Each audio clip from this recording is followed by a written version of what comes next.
Amen. Que Dieu soit béni. C'est un message que j'ai eu depuis quelques mois sur le cœur. Je devais l'apporter au mois de décembre, mais voilà. La volonté de Dieu se fait avant toute chose, et ça c'est le plus important. J'ai intitulé ce message « La foi, l'équilibre en Jésus ». Et nous allons introduire cette pensée, ce message, avec ce passage dans Hébreux, au chapitre 4, à partir du verset 11. Alors j'espère que vous avez un peu de temps, que vous n'avez pas mis quelque chose sur le feu, voilà, parce que je pense que dans le cadre de la foi, il y a beaucoup de choses à dire. Malheureusement, je pense qu'on n'aura pas assez de temps, même sur cette journée, pour en faire le tour. Car la foi en Jésus est vraiment vaste. Hébreux 4, à partir du verset 11.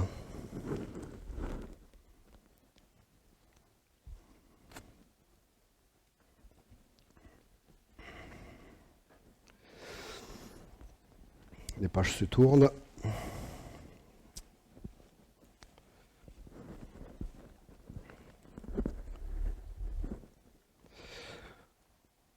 Empressons-nous donc d'entrer dans ce repos, afin que personne ne tombe en donnant le même exemple de désobéissance.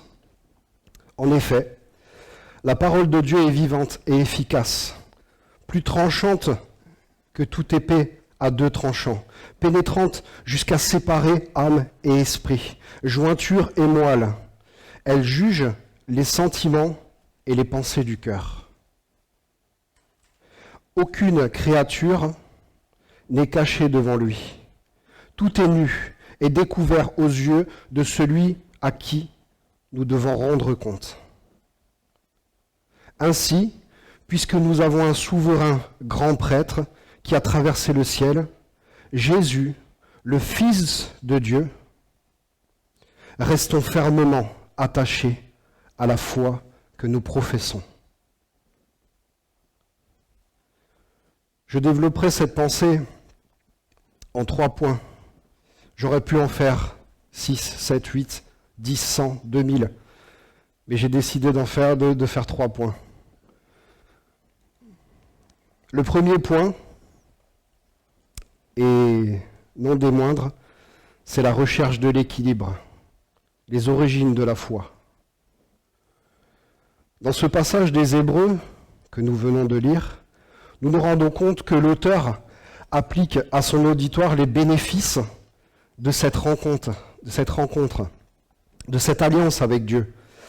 Et les sources de sa parole sont vivantes et efficaces pour qui la reçoit simplement, car elle éprouve les sentiments du cœur, les actes passés sans les juger, laissant l'auditoire, le lecteur, lui-même juger de ses actes.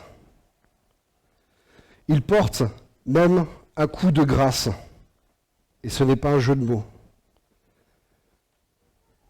en révélant que rien n'est caché devant Dieu. Ça, c'est la réalité, mes frères et sœurs. Rien n'est caché devant Dieu. Il n'y a pas de petit ou de grand péché, il y a le péché. C'est tout. Nous avons tout à l'heure entendu dans un don qu'il y a parfois des péchés qui restent au fond du cœur. Laissez-les devant lui. Je disais donc qu'il porte même un coup de grâce, révélant que rien n'est caché devant Dieu. Une force incroyable, car c'est ici que bien des fidèles de l'auditoire, au moment où ils ont entendu ça, pour ceux qui le souhaitent, vous pouvez essayer de rechercher l'auteur de l'Épître aux Hébreux. Ça reste encore une question conflictuelle, j'oserais dire. On attribue ça à Paul, mais ça reste quand même conflictuel. Quand ces paroles sont sorties, beaucoup de fidèles de l'auditoire ont dû se poser la question suivante. Mon équilibre ne se trouve-t-il pas en Jésus ? par le fait même que je puisse lui avouer toutes mes fautes? Il arrive parfois qu'on a quelque chose au fond du cœur, même entre nous, entre frères et sœurs, on a du mal à se l'avouer. Pourtant, on est là pour se porter, on est là pour s'encourager. Mais il arrive encore aujourd'hui que nous gardions encore des choses au fond de notre cœur. Car, pour reprendre le fil, car à celui à qui il devait rendre des comptes est cet avocat auprès du Père, l'équilibre précieux d'un souverain sacrificateur au sacrifice parfait. Son sacrifice à la croix est parfait. C'est une preuve d'équilibre. Prenons ensemble, si vous le voulez bien, Jean, à partir du chapitre 16 au verset 20.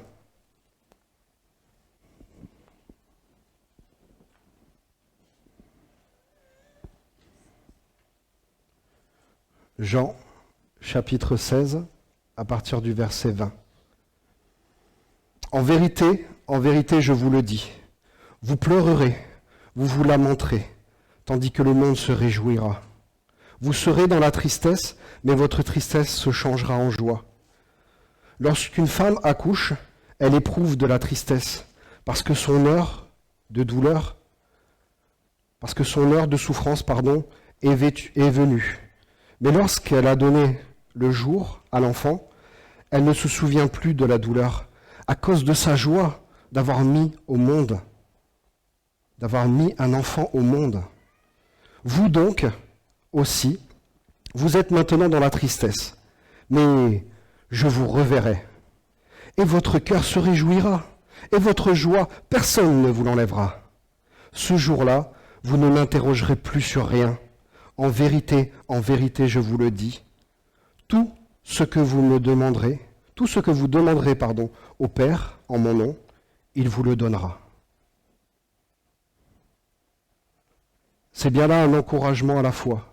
Merci mon frère. Nous pouvons dire Amen. Amen. Parce que la parole de Dieu est vivante, parce que la parole de Dieu est une promesse. C'est une promesse. Nous n'aurons plus rien à lui demander.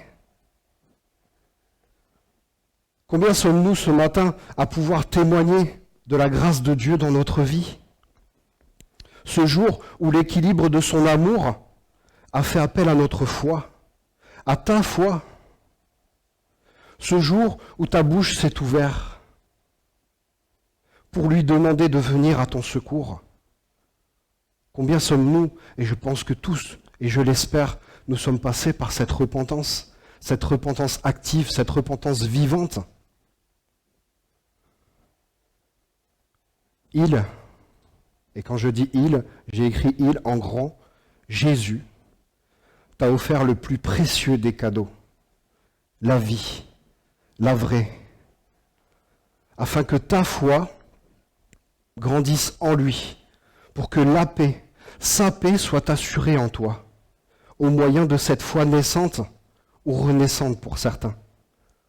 Pour ma part, c'était une foi renaissante, parce que j'ai eu la foi, j'ai perdu une partie de ma foi, parce que j'avais toujours Dieu dans mon cœur, et heureusement, il est venu réactiver cette foi en moi.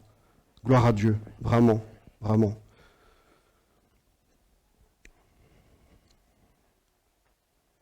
Il t'a ouvert ses parvis en grand, afin que son refuge pour toi soit salvateur et qu'il fasse émerger le meilleur de toi.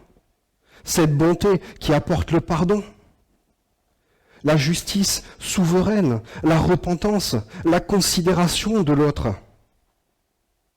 Non pas à ton image, selon tes propres représentations, mais à celle du Christ vivant en toi, par le moyen de l'Esprit, feu dévorant, équilibre nouveau, équilibre de ta foi.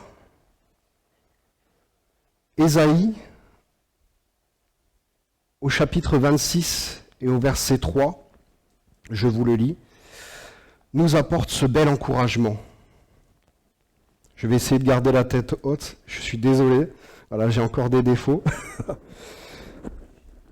Priez pour moi pour que mes défauts s'arrangent. À celui qui est ferme dans ses intentions, tu assures une paix profonde parce qu'il se confie en toi. Placez votre confiance, dira le verset 4, placez votre confiance en l'Éternel pour toujours. Car l'Éternel, lui, l'Éternel, est le rocher perpétuel. J'ai envie de dire, ce matin, il y a des fois où c'est qu'on avait l'impression de tomber, et on a trouvé là cette prise dans le rocher. Vous savez, comme les gens qui font de l'escalade, ils trouvent une prise dans le rocher. Et il y a des moments, quand on les voit monter, on se dit, bon, ok, donc là, même moi, des fois, je les vois faire, j'ai déjà les mains moites, rien que de les voir faire. Mais ils trouvent cette petite prise dans le rocher qui fait qu'ils arrivent à monter, ils arrivent à aller vers le point le plus haut de la montagne, vers un point qu'ils se sont fixés. Et souvent, dans notre vie chrétienne, je prends cette image parce que dans notre vie chrétienne, on a l'impression de tomber. On est monté, on arrive au milieu de la paroi, et on se dit, Seigneur, je trouve plus de prise. Et on voit cette petite accroche dans le rocher, et tac, on se tient dessus. Et c'est ce qui vient nous rappeler, c'est ce qui vient nous sauver, au moment où c'est que dans notre vie, on avait l'impression qu'il n'y a plus d'espoir. Et ça, c'est incroyable. C'est un attribut, c'est un trésor incroyable.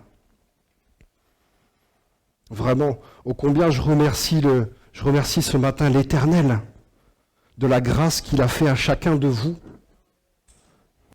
dans sa miséricorde, parce que sa miséricorde durera toujours. Si tu n'as pas encore goûté à cela, vraiment, mon ami, mon frère, ma sœur, je t'invite ce matin à lui parler dès maintenant. N'attends peut-être pas d'arriver à la maison. Si tu as besoin de fermer tes yeux, je te rassure, je ne vais pas dire « Oh là là, il est en train de dormir ». Non, ferme tes yeux, parle-lui. Parle-lui. Afin de rechercher cet équilibre puissant en lui, qu'il soit la nourriture de ta foi, cette espérance divine pour ta vie. Car c'est une espérance de tous les jours. Nous allons passer au deuxième point. Un deuxième point qui m'a semblé le plus essentiel aujourd'hui, en 2021. Excusez-moi. C'est vrai qu'on a passé une année 2020 qui a été particulière. Voilà. Je souhaite d'ailleurs la bonne année à ceux que je n'ai pas vus, à ceux à qui je ne l'ai pas fait. Et on a passé une année un peu particulière. Et je vois sur les réseaux sociaux plusieurs images de 2020, balayées, cassées, frappées. Et j'étais interpellé par toutes ces images. Je me disais, quelle souffrance, quelle souffrance. Quelle souffrance. Et la seule chose qui est venue dans mon cœur, ça a été merci Seigneur. Merci pour cette année 2020. Merci pour ce répit. Merci de nous avoir interrogés dans notre vie, dans notre manière de faire. Merci Seigneur. Et je priais intensément dans mon cœur pour les auteurs de ces images, qu'ils réalisent que c'est un répit, qu'ils réalisent que c'est un temps de repos, pour comprendre, pour faire le point sur sa vie. Vraiment, c'est vrai que ça ne fait pas plaisir de voir nos églises fermées, mais après tout, vous êtes l'Église, vous êtes le corps du Christ. Nous avons l'union dans l'esprit. Quand nous sommes chez nous, moi je ne sais pas pour vous, mais quand je suis chez moi, je pense à vous. Je pense à mes parents qui sont là. Je pense à Nijib et Monique qui sont là. Je pense à mes frères, à mes sœurs, à vous qui êtes là. Vraiment, nous sommes un corps. Et franchement, je ne vous le cache pas, j'ai rien à vous cacher, je suis ému quand je pense à vous. Je suis ému parce que je vous aime. Je ne vous aime pas par rapport à ma chair, je vous aime par rapport à Christ qui nous a sauvés.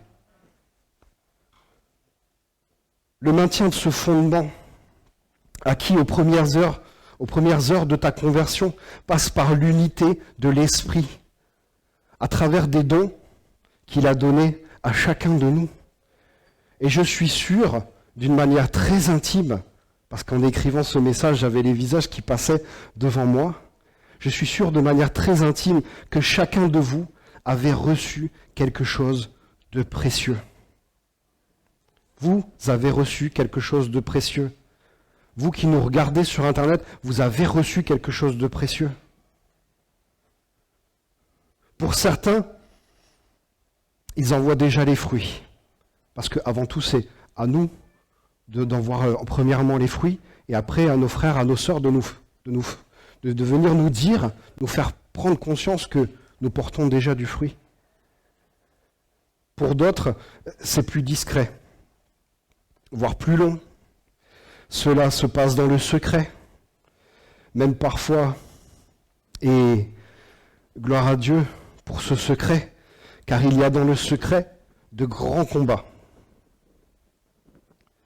Car il y a dans le secret vraiment de grands combats, j'insiste, qui apportent la victoire par le moyen de notre foi. Je vais essayer de pas trop m'étaler, mais je pense au témoignage de ce pasteur qui était dans une église, alors si je ne me trompe pas, c'était outre-Atlantique, dans le pays aux 50 étoiles, c'est ça ma soeur, je ne me trompe pas 50 à peu près, voilà, aux États-Unis. Et ce pasteur avait beaucoup de frères, de sœurs, d'adhérents à l'église. Il guérissait. Alors il guérissait vraiment. Il avait un pouvoir, vraiment. Il y avait Dieu qui le saisissait. Et vraiment, voilà, il y avait vraiment de grandes guérisons dans cette église. Et au fond de cette église, il y avait 2 petites mamies. Je salue les mamies ce matin, je vous aime. Que Dieu vous bénisse. Il y avait ces 2 petites mamies. On ne faisait pas trop attention à elles. Un jour de réunion, des gens s'avancent pour être guéris. Ils avancent, ils font ce pas de foi. Plus rien. Fini. Ce pasteur, il les connaissait. Il regarde, il voit personne. Quelques jours se passent, rebelote, pareil, il ne se passe rien. Ces 2 mamies qui étaient au fond de la salle, elles intercédaient. Elles intercédaient pour les personnes qui s'avançaient. C'est elles qui apportaient cette puissance. C'est elles qui intercédaient, qui pleuraient pour que ces gens soient guéris. Elles soutenaient le pasteur. Beaucoup de grands pasteurs que vous pouvez voir sur Internet, que vous avez pu connaître avant, avaient des gens qui intercédaient pour eux.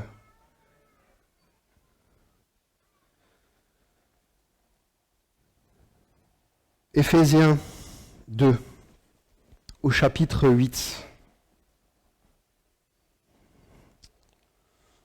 nous dit, en effet, c'est par la grâce que vous êtes sauvés, par le moyen de la foi. Et cela ne vient pas de vous, c'est le don de Dieu. Ce n'est pas par les œuvres, afin que personne ne puisse se vanter. Dieu nous connaît bien quand même. C'est un créateur parfait. Il permet qu'on ne se vante pas. Parce qu'on sait que quand on va se vanter, aïe aïe aïe, attention. Attention à la chute. Pour revenir à cette intimité, à ces moments de secret, l'intimité qui se voit dans le secret doit être révélée par l'exercice de ta foi. Quand ils auront soif, les assoiffés viendront te demander à boire. Ils te demanderont, Quelle est la source de ta fraîcheur? Quelle est ta source? À qui ça n'est pas arrivé d'arriver un jour au travail, de marcher dans une grande surface et que quelqu'un se retourne et dise « Waouh, il y a quelque chose quand même là. Vous souriez, vous voyez pas quand même les gens, ils font la tête autour de vous là. C'est difficile de vous voir sourire comme ça. Parce que vous avez été sauvés. Et vous avez été sauvés par le moyen de la foi. Et quand cette personne vient te demander la source de la fraîcheur, c'est à ce moment précis que se mettra en action l'équilibre de ta foi. Inspiré non seulement par ton expérience spirituelle, mais aussi par la vie de l'esprit en toi.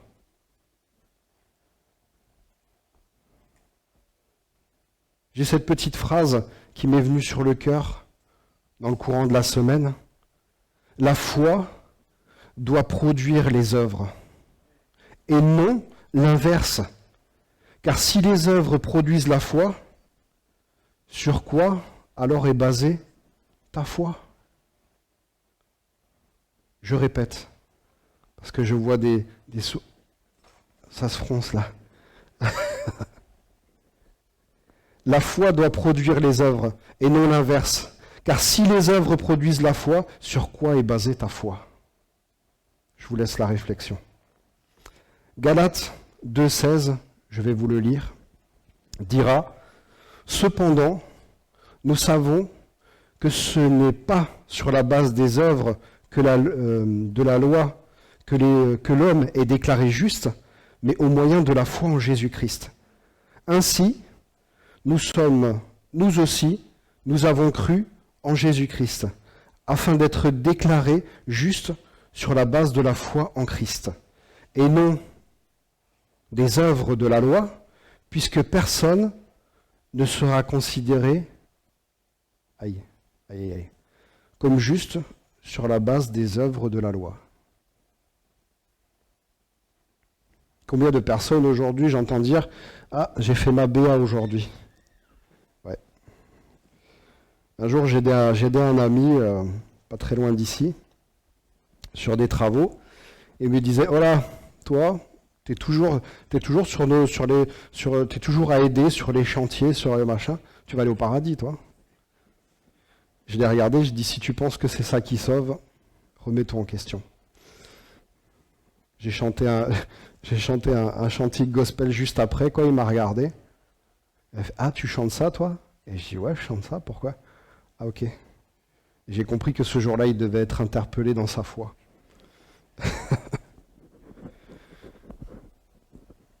Je te salue, si tu me regardes. En suivant, au verset 19 et 20, « Puisque c'est la loi qui m'a amené à mourir à la loi, afin de vivre pour Dieu. J'ai été crucifié avec Christ. Ce n'est plus moi qui vis, c'est Christ qui vit en moi.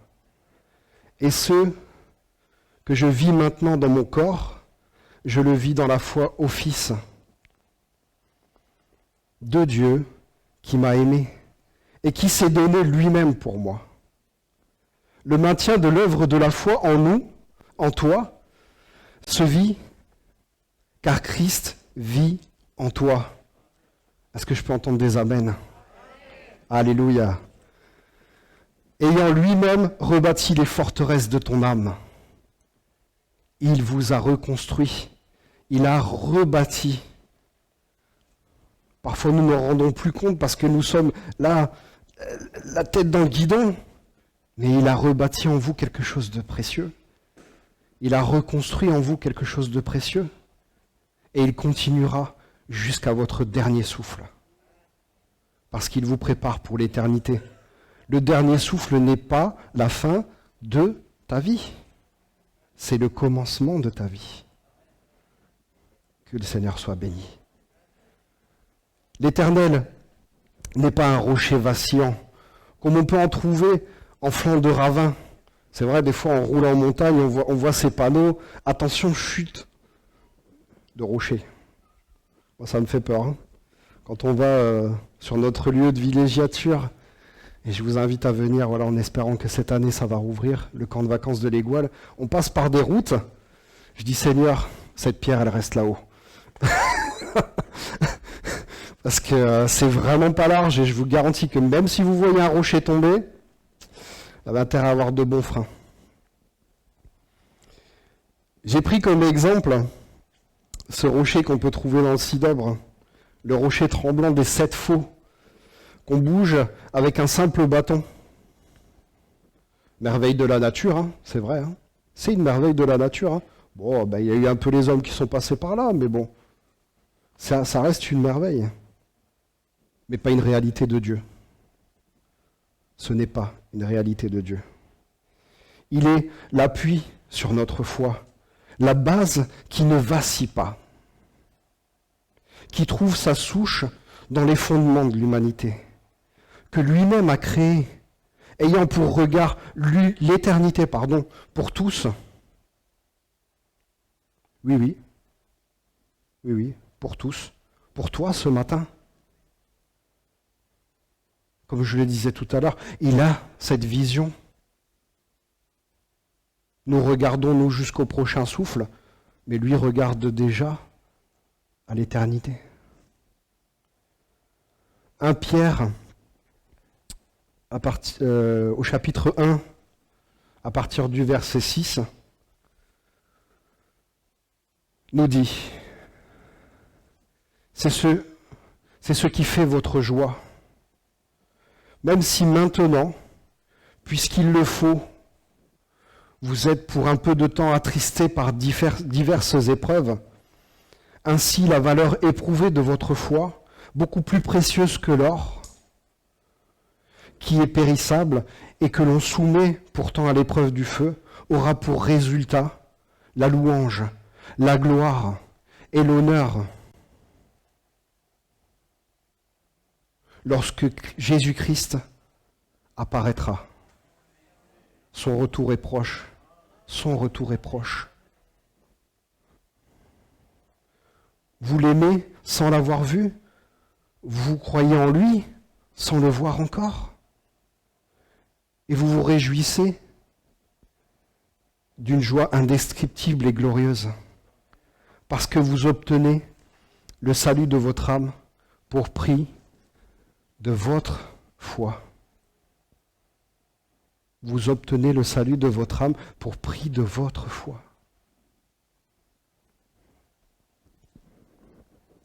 Oui, tressaillir de joie dans le sauvetage d'une seule âme, et bien là la gloire de Jésus en toi. Car quelle satisfaction de voir, enfin parfois, c'est vrai que parfois on intercède pendant des mois, des années, mais la chair est dure, le cœur est dur, il a du mal à se laisser parfois pénétrer, il a du mal parfois à se laisser briser. Quand nous voyons enfin ce cœur s'ouvrir à l'appel de Dieu, quelle joie de tressaillir. Imaginez-vous la joie de Dieu, la joie des anges, la joie du ciel, quand chacun de nous avons donné notre cœur à Dieu.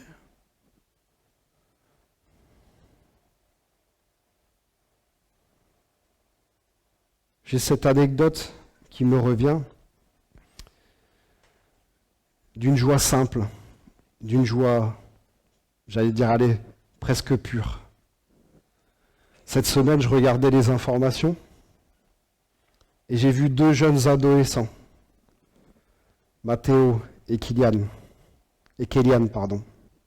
âgés de 13 ans, tous les deux, qui se promenaient dans un parc de Belfort. Voilà, ils jouaient entre adolescents. Donc pour situer, Belfort, c'est dans l'est de la France, là où il fait très froid. Voilà, là où il y a beaucoup de neige. C'est chez moi. Voilà, moi j'habitais juste au-dessus. Quand tout à coup, en se baladant dans ce parc, ils aperçoivent un père et son fils de 3 ans. Un père et son fils de 3 ans, qui s'étaient aventurés sur un étang gelé Voilà, c'est vrai que c'est très tentant hein, d'aller faire des glissades sur un étang gelé. Enfin, franchement, je l'ai fait. Voilà. J'ai fait. Voilà, merci Seigneur, il m'a gardé. Malheureusement, ils n'ont pas eu cette chance. Ils sont tombés dans l'étang gelé. L'eau et la glace, la glace s'était brisée sous leur poids. Et vous imaginez bien que l'eau, elle ne dépassait pas les 0 degrés, quoi. Mais Matthéo et Kylian n'ont pas hésité un seul instant.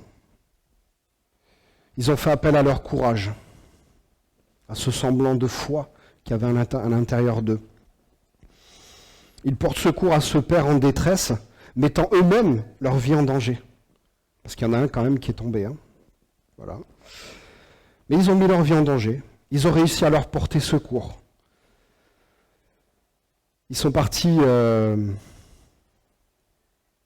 Ils ont réussi à sortir ce père et ce fils de cette eau gelée. Et ils sont partis tous les 4 aux urgences. Parce que, bien sûr, ils étaient en hypothermie. Mais ce qui m'a le plus touché dans ce reportage, c'est vrai que ça, c'est quand même quelque chose déjà, il faut le faire. Il faut le faire. Il faut avoir quand même du courage. Mais ce qui m'a touché, c'est Matthéo, à la fin du reportage, qui dit, et je le cite, « Franchement, ça fait du bien d'aider les autres. J'aime trop ça. Le respect et d'aimer les autres. » Ça m'a... Franchement, je vais dire honnêtement, j'ai eu 2 larmes, quoi. Parce que j'ai dit, c'est excellent, quoi. Franchement. C'est cet enfant-là qui a fait parler sa foi, parce que c'est quand même une part de foi, et qui a laissé parler sa foi et qui a dit, allez, je vais aider ce jeune homme, enfin cet enfant et son papa. Vraiment, je salue leur courage et leur simplicité de cœur. Restez comme ça, parce que vous êtes sur la bonne voie. Que Dieu vous bénisse. Si cette vidéo un jour arrive chez vous. L'équilibre vivant de Christ en nous, c'est tout ce que nous apprenons au travers de notre relation avec lui. Nos expériences, le courage de nos actions, de ce dont nous parlions maintenant à l'instant, le courage de nos actions sortant de notre zone de confort, acceptant d'aller au-devant de ceux qui cherchent la lumière, apportant un début d'explication pour leur vie. Cet équilibre est un trésor pour nous aujourd'hui. Tu es le sauvetage de Christ, l'image vivante d'une écoute active de ses conseils, mise en action au quotidien. Un exemple pour cette nation, à l'image de ce sauvetage. Une seule parole peut sauver celui qui vient vers toi.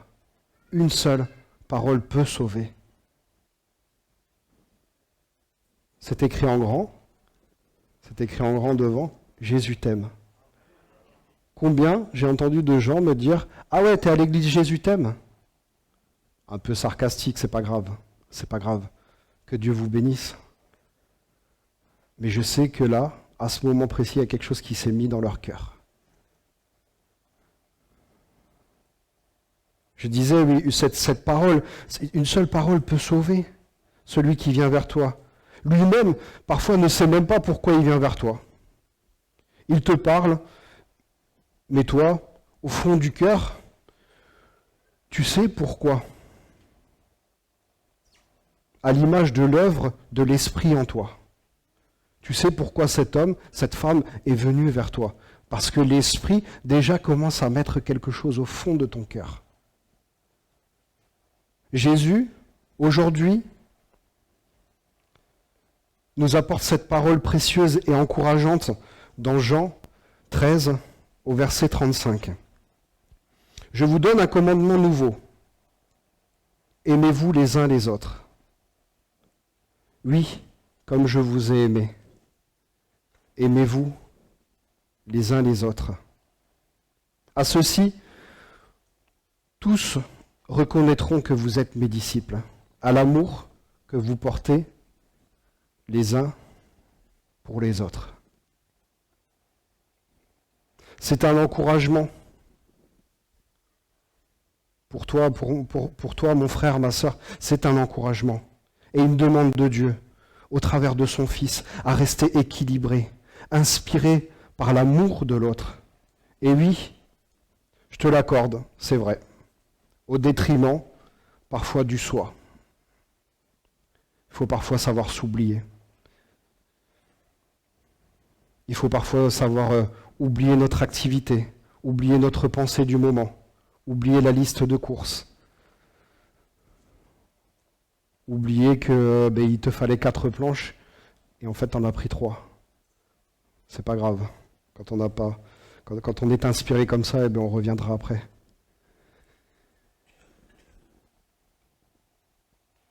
Cet oubli de soi, c'est pour se sanctifier, pour sanctifier l'action de l'esprit qui vit en toi. Je peux comprendre aisément que cette souplesse te demande des efforts. Et c'est bien là l'œuvre de ta foi mise en action, poursuivant le but de la sanctification en Christ pour ton âme. Cet effort, c'est poursuivre le but de la sanctification en Christ pour ton âme.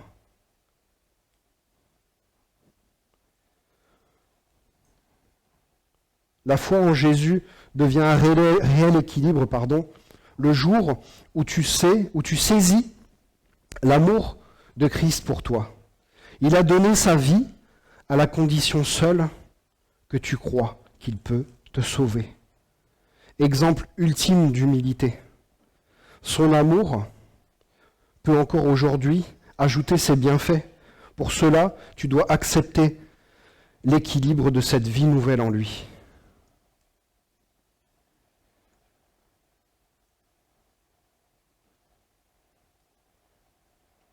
Cet équilibre, c'est l'équilibre de ses recommandations au travers de ses commandements. Car quel équilibre nous avons quand nous lisons les commandements. Je me dis, Seigneur, heureusement que tu as apporté ces paroles saintes. Heureusement que tu as apporté ta parole, parce que qu'est-ce que serait le monde aujourd'hui? Romains, chapitre 1, au verset 16. Je le prends en version Summer. Romains 1, au chapitre 16 et 17. Car je suis fier de l'Évangile. C'est la puissance de Dieu par laquelle il sauve tous ceux qui croient. Les Juifs d'abord et aussi les non-Juifs. En effet, cet Évangile nous révèle en quoi consiste la justice que Dieu accorde. Elle est reçue par la foi et revient que par la foi. Comme il est dit dans l'Écriture, le juste vivra par la foi. La justice de Dieu représente cet équilibre parfait au travers de son Fils, Jésus. Car Paul lui-même a été sauvé par grâce et a vu sa vie équilibrée par le moyen de cette foi puissante. Il martyrisait des chrétiens quand même. C'était pas un bonhomme qui rigolait, quoi. Il voyait un chrétien, il le frappait, quoi. Dans cette lettre, son but est le salut de tout croyant. C'est juste incroyable, cette transformation. Et merci Seigneur, merci Seigneur, que ce texte, aujourd'hui, en 2021, soit si fort, résonnant encore avec intensité dans nos cœurs. Le juste vivra par la foi. Ça résonne. Mon frère, ma sœur, vraiment, je te le dis avec beaucoup de solennité ce matin, n'ayons pas honte de l'Évangile. N'ayons pas honte de l'Évangile.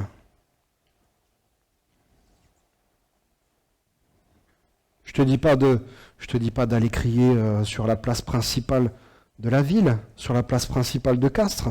après le culte. Et après tout, pourquoi pas? Je laisse le Seigneur être bon, parce que c'est un bon guide pour ce genre de choses. Alors s'il le met dans ton cœur, fais-le.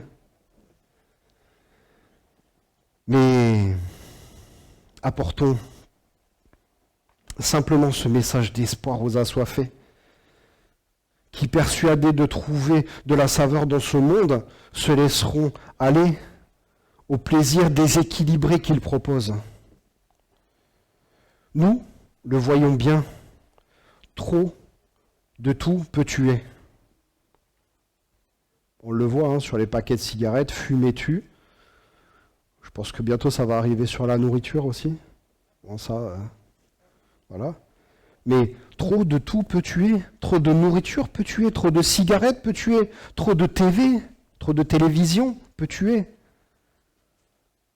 Cette télévision qui peut même aller jusqu'à tuer l'espérance que nous avons en Christ. Coupez BFM TV et ouvrez la parole de Dieu. Vraiment. J'ai rien contre vous, BFM TV. Ne me faites pas un procès. Mais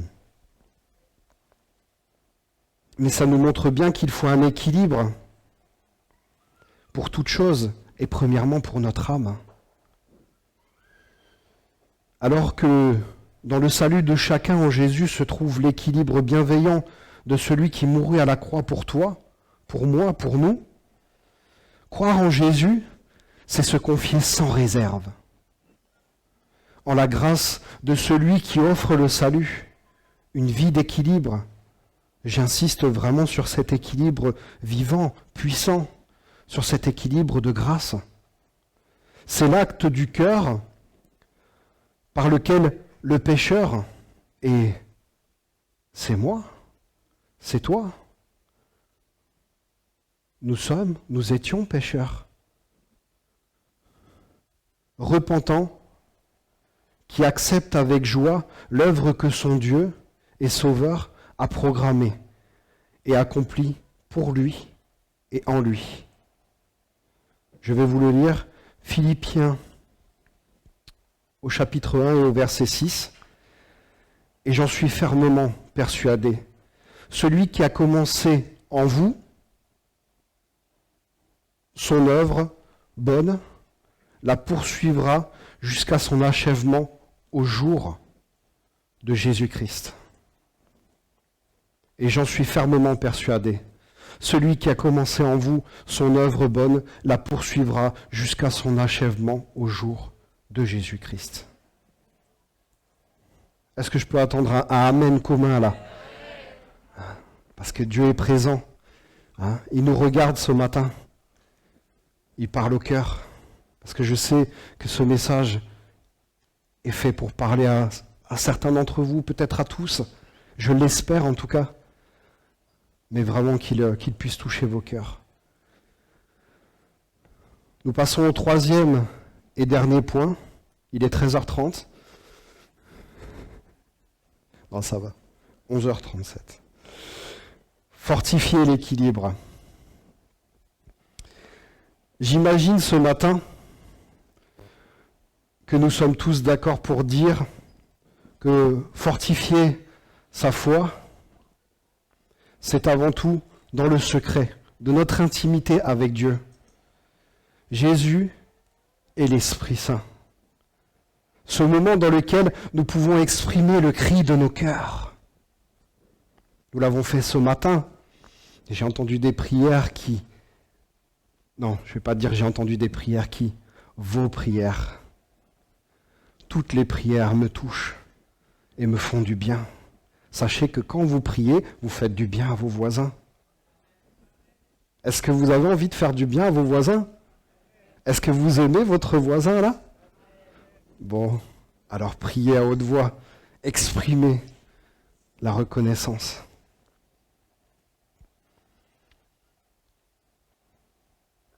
Je disais donc, ce moment dans lequel nous pouvons exprimer le cri de nos cœurs, l'expression de l'âme face à tout ce que tu peux vivre quotidiennement. Et je peux comprendre que chacun de nous nous ayons une approche différente. Et c'est bien normal. Et c'est essentiel d'avoir cette approche différente. Car nous nous instruisons, nous nous édifions. Comme il est dit, et même conseillé en Matthieu 6, au chapitre 6 à 8, parlons de cette intimité avec Dieu, avec Jésus, avec son Esprit Saint. Mais toi, quand tu veux prier, va dans ta pièce la plus retirée. Verrouille ta porte et adresse ta prière à ton Père qui est là dans le secret. Et ton Père, qui voit dans ce lieu secret, qui voit dans ce lieu secret, te le rendra. Dans vos prières, ne rabâchez pas des tas de paroles à la manière des païens. Ils s'imaginent qu'à force de paroles, Dieu les entendra. Ne les imitez pas, car votre Père sait ce qu'il vous faut, avant que vous lui demandiez. Amen. Alléluia. C'est vrai que parfois on se présente devant Dieu. Seigneur, tu vois, le patron m'a pas augmenté ce mois-ci. Je ne sais pas si je vais pouvoir arriver jusqu'à la fin du mois. Et puis finalement, quand on regarde sur son compte en banque, on est plutôt pas mal. Tiens, c'est bizarre. Je vous dis ça parce que ça m'est arrivé. Je vous dis ça parce que c'est une expérience de vie. Faites confiance à Dieu. Cette recommandation vive est bien un nouvel exemple, donc dans Matthieu, est bien un nouvel exemple d'équilibre pour ton âme et pour l'efficacité de l'œuvre de Dieu en toi. Une invitation à se fortifier. Non pas de temps en temps. Et là, je pense que... Désolé par avance, je m'excuse. Non pas de temps en temps. Oh, aujourd'hui, il fait pas beau. En plus, il fait froid. Chérie, t'as vu, il neige? Ah oui, c'est trop beau. On va rester au chaud. Allez, de toute manière, j'ai rien d'autre à faire. Je vais prier, et puis si j'ai le temps, je lirai un verset. Ok, d'accord. Personne ne le fait ici, en fait. J'en suis convaincu. Non. La foi qui se fortifie, ce n'est pas regarder sa Bible de loin en se disant « je la lirai quand j'aurai 5 minutes » ou les jours de pluie, ou les jours de neige. Non, tu passes vraiment à côté d'un trésor pour ta destinée, pour ton équilibre spirituel. La foi, mise en action, c'est ouvrir la parole de Dieu pour trouver la réponse de Dieu pour toi et bénéficier de la pureté des enseignements précieux de sa parole. Pour bénéficier de la pureté des enseignements de sa parole. Vous passez, si vous regardez la Bible de loin, vous passez à côté d'un trésor, vraiment. Je pense que si on mettait un coffre avec rempli de louis d'or,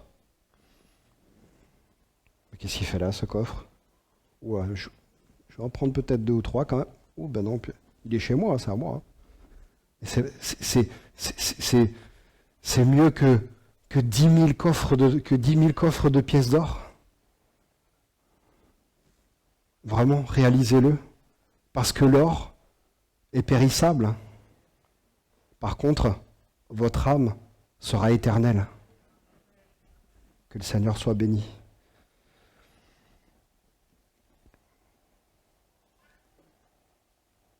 Jean 5, au verset 3 et 4, je le prendrai dans la version Sommer,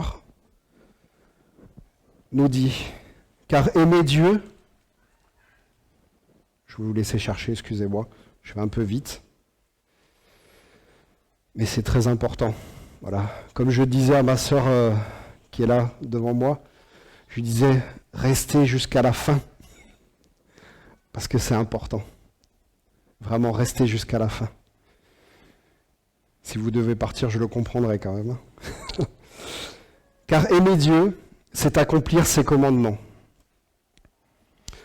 Ceux-ci d'ailleurs ne sont pas pénibles, car tout ce qui est né de Dieu triomphe du monde. Et la victoire qui triomphe du monde, c'est notre foi. J'essayais de chercher des soutiens. Alléluia. Que le Seigneur soit béni.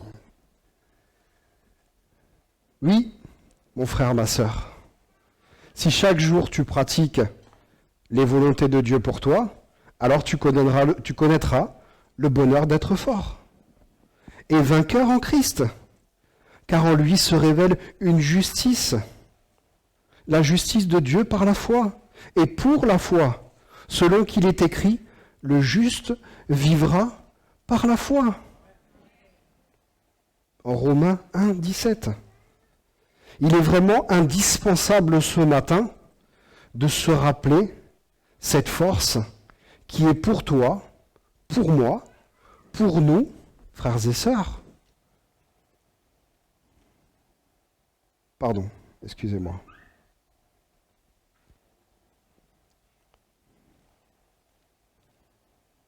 Qui est cette force vitale pour aller jusqu'au bout, jusqu'au but final. Je vais faire une parenthèse, je vais vous expliquer pourquoi je m'arrête des fois de temps en temps comme ça. Parce que je ne fais pas, je vais me décaler un peu comme ça va. Parce que je ne prêche pas que pour vous, je prêche pour moi aussi. Et ce que je lis, j'en prends la considération. Et je vous le dis, même si ça a touché mon cœur au moment de sa rédaction, ça touche encore mon cœur maintenant. Vraiment que vos cœurs ce matin soient touchés par la puissance de la parole de Dieu. Quand nous avons introduit ce message par les Hébreux, et il est vrai que quand tu parcours Hébreux 11, et vraiment, je t'invite vivement à le lire, parce que c'est une force. Si ce n'est déjà fait, vraiment lis-le. Nous avons un tour d'horizon de ce que la foi permet à l'homme de réaliser. Un exemple puissant dans Hébreux 11 au verset 30, en version sonore, je vais vous le lire. Par la foi, les murailles de Jéricho se sont écroulées quand le peuple en eut fait le tour pendant 7 jours. Par la foi, les murailles de Jéricho se sont écroulées.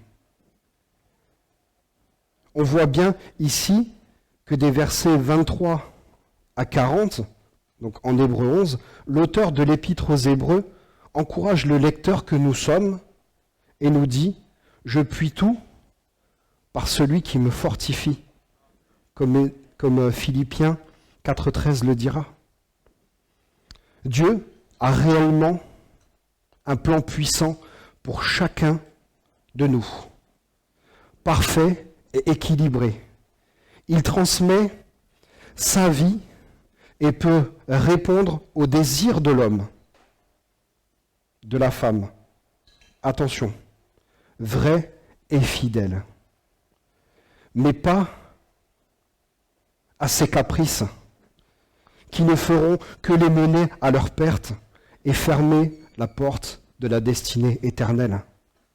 Le Seigneur ne répond pas à nos caprices, parce que sinon, nous serions des enfants capricieux, nous serions des enfants colériques, en train de taper du pied.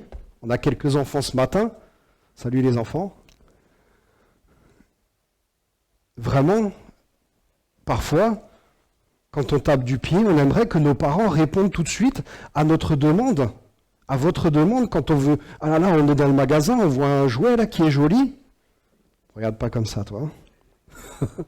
On voit un jeu vidéo qui est sympa et on tape du pied, mais je le veux. Et on sait pourquoi nous, parents, on ne répond pas tout de suite à leurs avances. On sait pourquoi on ne répond pas tout de suite à leurs exigences. Il s'agit de leur expliquer, de leur dire « mais c'est pour ton bien que je n'ai pas répondu ». Parce que tu penseras qu'après, tout est acquis. Donc parfois, on peut penser que ben, ça y est, je suis sauvé, ça y est, tout m'est acquis. Non. Dieu, dans son équilibre, a permis que tout ne nous soit pas acquis, mais nous soit donné par grâce. La maison que tu as, la voiture que tu as, les vestes que vous avez sur votre dos, c'est l'effet de la grâce de Dieu. Que le Seigneur soit béni. Mon frère, ma sœur, n'adapte pas ta foi en fonction du temps présent, mais regarde à celui qui est immuable et qui reste le même hier, aujourd'hui et éternellement. Il ne bouge pas. Alors n'adapte pas ta foi parce que les informations, je ne vais pas citer une chaîne d'informations, parce que les informations sont négatives, mais adapte ta foi en fonction de la promesse de Dieu dans sa parole.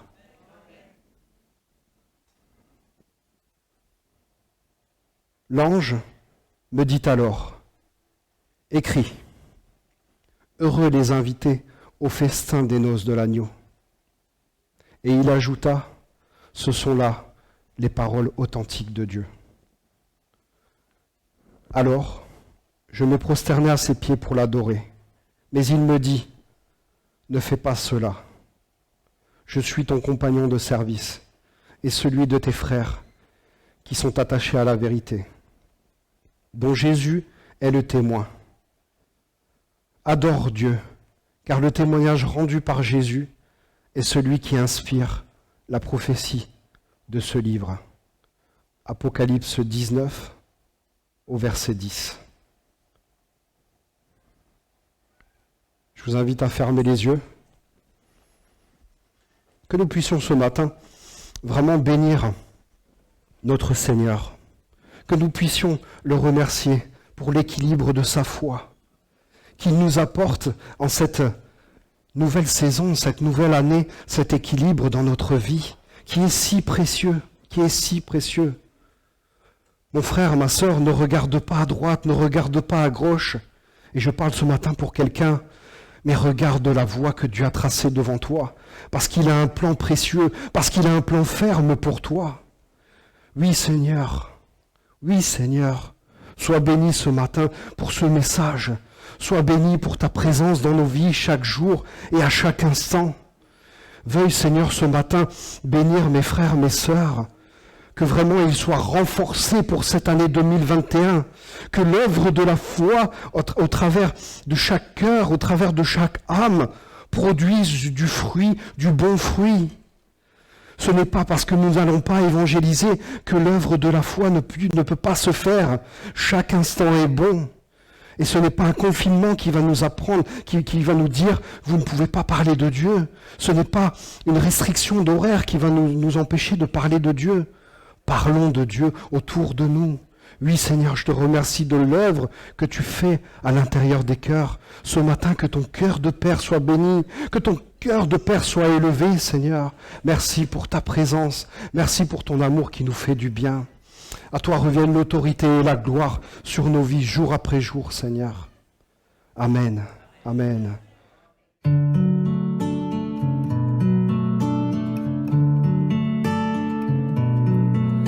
Well, I heard there was a secret chord that David played and it pleased the Lord. But you don't really care for music, do ya? Well, it goes like this, the fourth, the fifth, minor fall and major lift, the baffled king composing hallelujah, hallelujah, hallelujah, hallelujah, hallelujah.